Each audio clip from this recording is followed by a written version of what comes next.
ಗಣಪತಯೇ ನಮಃ.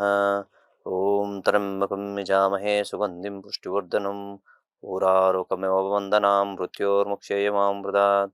ಓಂ ನಮಃ ಶಿವಾಯ. ಸಮಸ್ತ ಭಾಸ್ವಾಹಿನಿ ವೀಕ್ಷಕರಿಗೆ ನಾನು ನಿಮ್ಮ ಆಚಾರ್ಯ ಬಾಲಸುಬ್ರಹ್ಮಣ್ಯ ಮಾಡುವ ಅನಂತ ನಮಸ್ಕಾರಗಳು. ವೀಕ್ಷಕರೇ, ಎಲ್ಲರಿಗೂ ಒಂದು ವಿಶೇಷವಾದಂಥದ್ದು ಅಂದರೆ ಮಹಾಶಿವರಾತ್ರಿ. ಈ ಮಹಾಶಿವರಾತ್ರಿ ಅನ್ನೋದು ಖಂಡಿತವಾಗ್ಲೂ ಮಂತ್ಲಿ ಅಂದರೆ ತಿಂಗಳು ಶಿವರಾತ್ರಿ ಬರುತ್ತೆ. ಅದರಲ್ಲಿ ಪ್ರಮುಖವಾಗಿ ಮಹಾಶಿವರಾತ್ರಿ ಅನ್ನೋದು ಒಂದು ವಿಶೇಷ. ಆ ಶಿವನ ಉದ್ಭವವಾದಂಥದ್ದು, ಲಿಂಗೋದ್ಭವವಾದಂತಹ ದಿನ. ಈ ಮಹಾಶಿವರಾತ್ರಿ ದಿನದಂದು ಯಾರೆಲ್ಲ ಉಪವಾಸ ಜಾಗರಣೆಯನ್ನು ಆಚರಣೆ ಮಾಡ್ತಾರೋ, ಆರೋಗ್ಯ ರೀತಿಯಲ್ಲಾಗಿರ್ಬೋದು, ಮಾನಸಿಕ ರೀತಿಯಲ್ಲಾಗಿರ್ಬೋದು, ಮತ್ತು ಹಣಕಾಸಿನ ವಿಚಾರದಲ್ಲಾಗಿರ್ಬೋದು, ಎಲ್ಲ ವಿಚಾರಗಳಲ್ಲೂ ಖಂಡಿತವಾಗಲೂ ಉತ್ತರೋತ್ತರ ಅಭಿವೃದ್ಧಿ ಆಗ್ತಾರೆ ಅಂತ ಹೇಳ್ತದೆ ಶಾಸ್ತ್ರ ಮತ್ತು ಗ್ರಂಥಗಳಲ್ಲಿ. ಅದು ಇದೇ 15ನೇ ತಾರೀಕು 2ನೇ ತಿಂಗಳು 2026 ಜರುಗುವಂಥದ್ದು. ಅದೇ ರೀತಿ ನಮ್ಮ ಪಂಚಾಂಗ ಶ್ರವಣದ ಪ್ರಕಾರವನ್ನು ನೋಡಿದ್ರೆ ಶ್ರೀ ವಿಶ್ವವಸುನಾಮ ಸಂವತ್ಸರ ಉತ್ತರಾಯಣ ಶಶಿಋತು ಮಾಘ ಮಾಸ ಕೃಷ್ಣ ಪಕ್ಷ ಹಾಗೂ ಶುಕ್ಲ ಪಕ್ಷ ಎರಡೂ ನಡೆಯುವಂಥದ್ದು ಈ ಒಂದು ವಾರ ಭವಿಷ್ಯ ಕಾರ್ಯಕ್ರಮದಲ್ಲಿ ಒಂದು ವಿಶೇಷತೆಗಳು. ಇನ್ನು ತ್ರಯೋದಶಿ, ಚತುರ್ದಶಿ, ಅಮಾವಾಸ್ಯೆ, ಪ್ರಥಮ, ದ್ವಿತೀಯ, ತೃತೀಯ, ಚೌತಿ ಈ ರೀತಿ ತಿಥಿವರ್ಗಗಳು ಜರುಗುವಂಥದ್ದು. ಇನ್ನು ಗ್ರಹಗಳ ಆಧಾರವನ್ನು ನೋಡ್ತಾ ನಾವು ರಾಶಿ ಗೋಚಾರದ ಫಲವನ್ನು ನೋಡೋಣ. ಮೇಷರಾಶಿ. ಮೇಷರಾಶಿಯಲ್ಲಿ ಜನನವಾಗಿರುವವರು ರಾಶ್ಯಾಧಿಪತಿಯಾದಂಥ ಕುಜ ಉಚ್ಚಕ್ಷೇತ್ರ ಸ್ಥಿತನಾಗಿದ್ದಾನೆ. ಅದು ರಾಶಿಯಿಂದ ದಶಮಭಾವ, ಕರ್ಮಭಾವ. ಕೆಲಸ ಕಾರ್ಯಗಳಲ್ಲಿ ಯಶಸ್ಸನ್ನು ತೋರಿಸುವಂಥದ್ದು. ಮಾನಸಿಕವಾಗಿ ಸ್ವಲ್ಪ ಕುಂದುಕೊರತೆಗಳು ಕಾಣಿಸುತ್ತೆ. ಅಂದರೆ ಬೇರೆಯವ್ರಿಗೆ ಯಾರಿಗೋ ಹಣ ಕೊಡಿಸ್ಬಿಟ್ಟಿದ್ದೆ, ಅದರಿಂದ ಸ್ವಲ್ಪ ಸಮಸ್ಯೆ ಕಾಣಿಸುವಂಥದ್ದು. ಅಥವಾ ನಿಮ್ಮ ಒಂದು ಹಣವನ್ನೇ ಬೇರೆಯವ್ರಿಗೆ ಕೊಟ್ಟು ಒಂದು ರೀತಿಯಂತ ಸಿಲುಕಿಕೊಳ್ಳುವಂತಹ ಸಮಸ್ಯೆಗಳು ಕಾಣುವಂಥ ಸಾಧ್ಯತೆ ಇರ್ತದೆ. ಇದು ಹಣದ ವಿಚಾರದಲ್ಲಿ. ಕೆಲಸದ ವಿಚಾರದಲ್ಲಿ ಅದ್ಭುತವಾದಂತಹ ಯಶಸ್ಸನ್ನು ಕಾಣ್ತೀರಾ. ಸಾಂಸಾರಿಕ ವಿಚಾರದಲ್ಲೂ ಸಂಪೂರ್ಣವಾದಂತಹ ಫಲವನ್ನು ಕಾಣುವಂಥದ್ದು. ನೀವು ಮಾಡಬೇಕಾಗಿರುವಂತಹ ಪರಿಹಾರ ರೂಪಕ ಏನಂದರೆ ಸಾಕ್ಷಾತ್ ಹನುಮಂತನ ಸ್ಮರಣೆ, ಪರಮೇಶ್ವರನ ಸ್ಮರಣೆ ಮಾಡಿದ್ರೆ ತುಂಬ ಒಳ್ಳೆಯದಾಗುತ್ತೆ. ನಿಮಗೆ ಸೋಮವಾರ, ಮಂಗಳವಾರ ಹಾಗೂ ಬುಧವಾರ ಶುಭವಾರಗಳಾಗಿರ್ತವೆ. ಮುಂದಿನ ರಾಶಿ ವೃಷಭ ರಾಶಿ. ವೃಷಭ ರಾಶಿಯಲ್ಲಿ ಜನನವಾಗಿರೋರಿಗೆ ರಾಶ್ಯಾಧಿಪತಿಯಾದಂತಹ ಶುಕ್ರ ದಶಮ ಭಾವದಲ್ಲಿ ಪಾಪಗ್ರಹಗಳಿಂದ ಪೀಡಿತನಾಗಿದ್ದಾನೆ. ಯಾವಾಗ ಪಾಪಗ್ರಹಗಳಿಂದ ಪೀಡಿತನಾಗ್ತಾನೋ ಆರೋಗ್ಯದಲ್ಲಿ ವ್ಯತ್ಯಾಸವನ್ನು ಕಾಣುವಂಥ ಸಾಧ್ಯತೆ ಇರ್ತದೆ.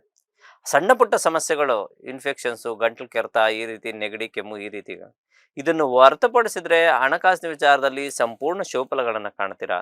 ಮಾನಸಿಕ ವಿಚಾರದಲ್ಲೂ ಲವಲವಿಕೆ, ಕೌಟುಂಬಿಕ ವಿಚಾರದಲ್ಲೂ, ಓದಿನ ವಿಚಾರದಲ್ಲೂ, ಎಲ್ಲ ವಿಚಾರದಲ್ಲೂ ಸಂಪೂರ್ಣ ಶುಭಫಲಗಳನ್ನು ನೀವು ಖಂಡಿತ ನಿರೀಕ್ಷಿಸ್ಬೋದು. ಏನಪ್ಪ ಮಾಡಬೇಕು ಆರೋಗ್ಯಕ್ಕೋಸ್ಕರ ಅಂದರೆ ಧನ್ವಂತರಿಯ ಸ್ಮರಣೆ. ಓಂ ದಂ ಧನ್ವಂತರೇ ನಮಃ ಅನ್ನೋ ಒಂದು ಮಂತ್ರವನ್ನು ಪಠನೆ ಮಾಡುವಂಥದ್ದು. ಅಥವಾ ಸಾಕ್ಷಾತ್ ಆ ನಾರಾಯಣನ ದೇವಸ್ಥಾನಕ್ಕೆ ಹೋಗಿ ನಮಸ್ಕಾರ ಬರುವಂಥದ್ದು ಮಾಡಿದ್ರೆ ಖಂಡಿತ ಒಳ್ಳೆಯದಾಗುತ್ತೆ. ಇನ್ನು ಬುಧವಾರ, ಗುರುವಾರ ಹಾಗೂ ಶುಕ್ರವಾರ ಶುಭವಾರಗಳಾಗಿರ್ತವೆ. ಮುಂದಿನ ರಾಶಿ ಮಿಥುನ ರಾಶಿ.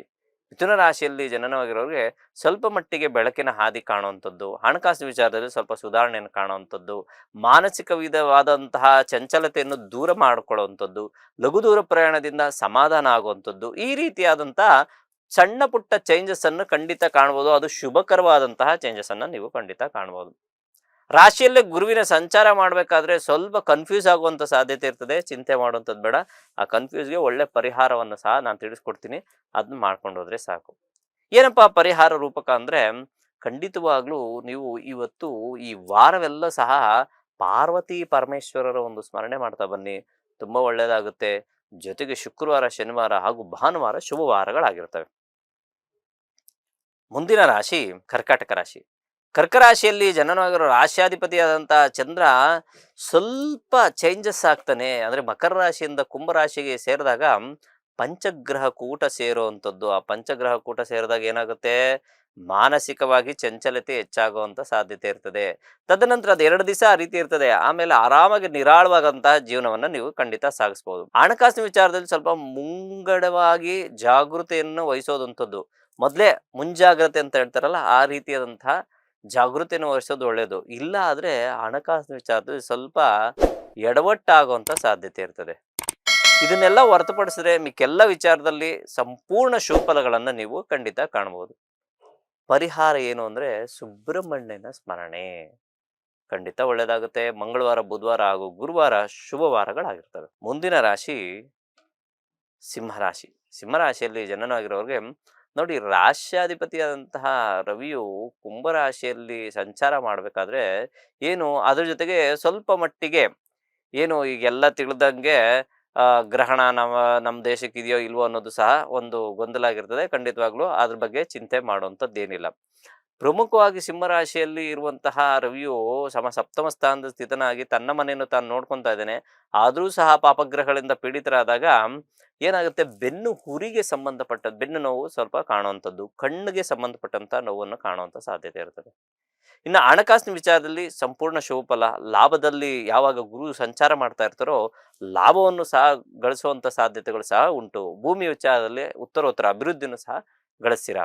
ನೀವು ಮಾಡಬೇಕಾಗಿರುವಂತಹ ಪರಿಹಾರ ಏನಪ್ಪಾ ಅಂದ್ರೆ ಖಂಡಿತವಾಗ್ಲೂ ಸೂರ್ಯನಾರಾಯಣನ ಸ್ಮರಣೆ ಮಾಡಿ, ಜೊತೆಗೆ ಧನ್ವಂತರಿಯ ಸ್ಮರಣೆ ಮಾಡಿ, ತುಂಬಾ ಒಳ್ಳೆಯದು. ಭಾನುವಾರ, ಸೋಮವಾರ, ಮಂಗಳವಾರ ಶುಭವಾರಗಳಾಗಿರ್ತವೆ. ಮುಂದಿನ ರಾಶಿ ಕನ್ಯಾ ರಾಶಿ. ಕನ್ಯಾ ರಾಶಿಯಲ್ಲಿ ಜನನವಾಗಿರೋರಿಗೆ ಸ್ವಲ್ಪ ಗೊಂದಲದ ವಾತಾವರಣ. ಯಾಕೋ ಈ ವಾರ ಒಂದು ಸ್ವಲ್ಪ ಕನ್ಫ್ಯೂಸ್ ಆಗುವಂಥದ್ದು ಜಾಸ್ತಿ ಆಗುತ್ತೆ. ಯಾವುದೋ ಒಂದು ಹಳೆಯ ದುಡ್ಡು ಬರಬೇಕು, ಬರ್ತಾ ಇರಲ್ಲ. ಯಾರೋ ತುಂಬ ನಂಬಿಕಸ್ಥರು ಅಂತ ಹಣಕಾಸಿನ ವಿಚಾರದಲ್ಲಿ ನೀವು ಸಂಪೂರ್ಣವಾಗಿ ನಂಬಿಟ್ಟಿರ್ತೀರ, ಅವರೇ ನಿಮ್ಗೆ ಮೋಸ ಮಾಡುವಂಥದ್ದು. ಮೋಸ ಅಂತಲ್ಲ, ಅವರಲ್ಲೂ ಸಹ ಹಣಕಾಸಿನ ಕೊರತೆ ಇರ್ತದೆ. ಆ ಕಾರಣದಿಂದ ಅವರು ನಿಮಗೆ ಆ ಹಣವನ್ನು ತಲುಪಿಸೋಕೆ ಸಾಧ್ಯ ಆಗ್ತಾ ಇರಲ್ಲ. ಈ ರೀತಿ ಹಣಕಾಸಿನ ವಿಚಾರದಲ್ಲಿ ಸ್ವಲ್ಪ ಗೊಂದಲ. ಇನ್ನು ಅದನ್ನು ಹೊರತುಪಡಿಸಿದ್ರೆ ಸಾಂಸಾರಿಕ ವಿಚಾರದಲ್ಲಾಗಿರ್ಬೋದು, ಮಕ್ಕಳಿನ ಓದಿನ ವಿಚಾರದಲ್ಲಾಗಿರ್ಬೋದು, ತಂದೆ ತಾಯಿಗಳ ಆರೋಗ್ಯದ ವಿಚಾರದಲ್ಲಾಗಿರ್ಬೋದು, ಖಂಡಿತ ಸಂಪೂರ್ಣ ಶುಭ ಫಲಗಳನ್ನು ನೀವು ಕಾಣ್ತೀರಾ. ಪರಿಹಾರ ರೂಪಕವಾಗಿ ಕನ್ಯಾ ರಾಶಿಯವರು ಪ್ರಮುಖವಾಗಿ ವಿನಾಯಕನ ಒಂದು ಸ್ಮರಣೆ ಮಾಡಿ, ತುಂಬ ಒಳ್ಳೆಯದಾಗುತ್ತೆ. ಬುಧವಾರ, ಗುರುವಾರ ಹಾಗೂ ಶುಕ್ರವಾರ ಶುಭವಾರಗಳಾಗಿರ್ತವೆ. ಮುಂದಿನ ರಾಶಿ ತುಲಾರಾಶಿ. ತುಲಾರಾಶಿಯಲ್ಲಿ ಜನನಗರು ಒತ್ತಡ, ಸ್ವಲ್ಪ ಮಟ್ಟಿಗೆ ಕೆಲಸದ ಒತ್ತಡ ಹೆಚ್ಚಾಗುವಂಥದ್ದು. ಆ ಕೆಲಸದ ಒತ್ತಡದಿಂದ ಕೆಲಸ ಕಾರ್ಯಗಳು ಬೇಗ ಬೇಗ ಆಗಲ್ಲ ಅನ್ನುವಂಥದ್ದು ಜಾಸ್ತಿ ಆಗುವಂಥದ್ದು. ಅದರಿಂದ ಸ್ವಲ್ಪ ಮಾನಸಿಕವಾಗಿ ಕಿರಿಕಿರಿ ಆಗುವಂಥದ್ದು. ಇನ್ನು ಹಣಕಾಸಿನ ವಿಚಾರದಲ್ಲಿ ಏನಪ್ಪಾ ಆಗುತ್ತೆ ಅಂದ್ರೆ ಎಷ್ಟೇ ದುಡಿದ್ರೂ ಎಲ್ಲೋಗುತ್ತೋ ಗೊತ್ತಿಲ್ಲ ಅನ್ನುವಂಥ ಸಾಧ್ಯತೆಗಳು ಸಹ ಉಂಟು. ಇಷ್ಟು ವಿಚಾರಗಳು ಬಿಟ್ರೆ ಇನ್ನು ಕೌಟುಂಬಿಕ ವಿಚಾರ ಆಗಿರ್ಬೋದು, ಮಾನಸಿಕ ವಿಚಾರ ಆಗಿರ್ಬೋದು, ದೈಹಿಕ ವಿಚಾರ ಆಗಿರ್ಬೋದು, ಸಂಪೂರ್ಣವಾದಂತಹ ಶುಭ ಫಲಗಳನ್ನು ನೀವು ಕಾಣ್ತೀರಾ. ಸಣ್ಣ ಪುಟ್ಟ ಸಮಸ್ಯೆಗೆ ಪರಿಹಾರ ಏನ್ ಮಾಡಿದ್ರೆ ಒಳ್ಳೇದು ಅಂದ್ರೆ ಸಾಕ್ಷಾತ್ ಆ ಲಕ್ಷ್ಮೀ ದೇವಿಯ ಒಂದು ಸ್ಮರಣೆ ಮಾಡಿ, ಲಕ್ಷ್ಮೀ ದೇವಿ ನಿಮ್ಗೆ ಸಂಪೂರ್ಣವಾದಂತಹ ಶುಭಫಲಗಳನ್ನ ಖಂಡಿತ ಕಾಣ್ತಾರೆ. ಶುಕ್ರವಾರ, ಶನಿವಾರ ಹಾಗೂ ಭಾನುವಾರ ಶುಭವಾರಗಳಾಗಿರ್ತವೆ. ಮುಂದಿನ ರಾಶಿ ವೃಶ್ಚಿಕ ರಾಶಿ. ವೃಶ್ಚಿಕ ರಾಶಿಯಲ್ಲಿ ಜನರಿಗೆ ಉತ್ತರೋತ್ತರ ಅಭಿವೃದ್ಧಿ ಕಾಣುವಂಥದ್ದು, ಹೊಸ ವಿಚಾರ, ಹೊಸ ಮನೆ, ಹೊಸ ಜಾಗದ ಬಗ್ಗೆ ಚಿಂತೆ ಮಾಡುವಂಥದ್ದು, ಹೊಸ ಕೆಲಸದ ಬಗ್ಗೆ ಸ್ವಲ್ಪ ಏಳಿಗೆ ಕಾಣುವಂಥದ್ದು, ಉತ್ತರೋತ್ತರ ಅಭಿವೃದ್ಧಿ ಕಾಣುವಂಥದ್ದು, ಮಾನಸಿಕವಾಗಿ ಚೇತರಿಕೆ ಕಾಣುವಂಥದ್ದು, ಆರೋಗ್ಯದಲ್ಲೂ ಸಹ ಸುಧಾರಣೆ ಕಾಣುವಂಥ ದಿನ ಈ ವಾರವೆಲ್ಲ ಆಗಿರ್ತದೆ. ಖಂಡಿತ ಎಲ್ಲ ವಿಚಾರದಲ್ಲೂ ಶುಭ ಫಲಗಳನ್ನ ವೃಶ್ಚಿಕ ರಾಶಿಯವರು ನಿರೀಕ್ಷಿಸಬಹುದು. ಸಣ್ಣ ಪುಟ್ಟ ಸಮಸ್ಯೆಗಳಿಗಾಗಿ ಪರಿಪೂರ್ಣವಾದಂತಹ ಪರಿಹಾರ ಅಂದ್ರೆ ಕಾಲಭೈರವನ ಒಂದು ಸ್ಮರಣೆ ಮಾಡ್ತಾ ಬನ್ನಿ, ತುಂಬಾ ಒಳ್ಳೆಯದಾಗುತ್ತೆ. ಮಂಗಳವಾರ, ಬುಧವಾರ ಹಾಗೂ ಗುರುವಾರ ಶುಭವಾರಗಳಾಗಿರ್ತವೆ. ಮುಂದಿನ ರಾಶಿ ಧನುಸ್ಸು ರಾಶಿ. ಧನುರಾಶಿಯಲ್ಲಿ ಜನನವರವರಿಗೆ ಉತ್ತರೋತ್ತರ ಅಭಿವೃದ್ಧಿ, ಹಣಕಾಸು ವಿಚಾರದಲ್ಲಿ ಸಂಪೂರ್ಣ ಶುಭಫಲಗಳನ್ನು ಕಾಣ್ತೀರಾ. ಆರೋಗ್ಯದಲ್ಲಿ ಚೇತರಿಕೆಯನ್ನು ಕಾಣ್ತೀರಾ.